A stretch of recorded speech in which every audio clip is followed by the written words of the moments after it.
ఎన్టీఆర్ కుర్చీని లాక్కొని మళ్ళీ వెనక్కు వచ్చి తన కుర్చీ తాను తీసుకుంటాడేమో అని సొంత మామను సొంత పార్టీ అధ్యక్షుల్ని కుట్రలతో చంపేసింది ఎవరు అని ఈ సందర్భంగా అడుగుతా ఉన్నా.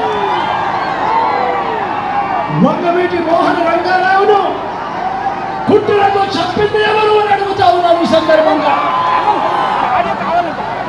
దశరథ రామను కుట్రలతో చంపింది ఎవరు అని అడుగుతా ఉన్నాను ఈ సందర్భంగా.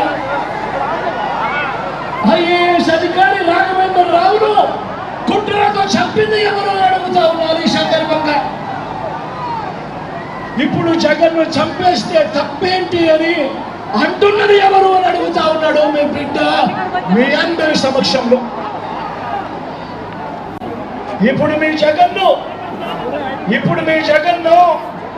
మీ బిడ్డను ప్రజల్లో ఓడించలేము అని ఆ పేద అక్క చెల్లెమ్మను ఆ అవ్వాతాతను వారి కుటుంబాలను ఎంత ప్రలోభ పెట్టినా కూడా మోసం చేస్తూ ఎన్నెన్ని మాటలు చెబుతా ఉన్నా కూడా వారెవ్వరూ కూడా బాబు మాటలు నమ్మటం లేదు అని, మోసపోవడానికి వాళ్ళు సిద్ధంగా లేరని అర్థమయ్యేసరికి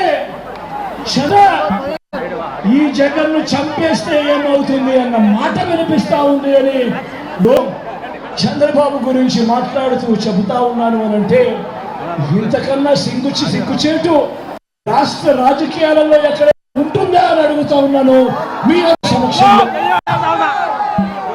అయ్యా చంద్రబాబు, నువ్వు సరిపోదు, నువ్వు అనుకుంటే సరిపోదు.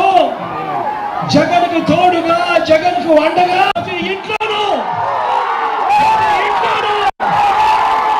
ఈ 59 నెలల్లో మంచి జరిగిన కోట్ల మంది కుటుంబాలు జగన్కు తోడు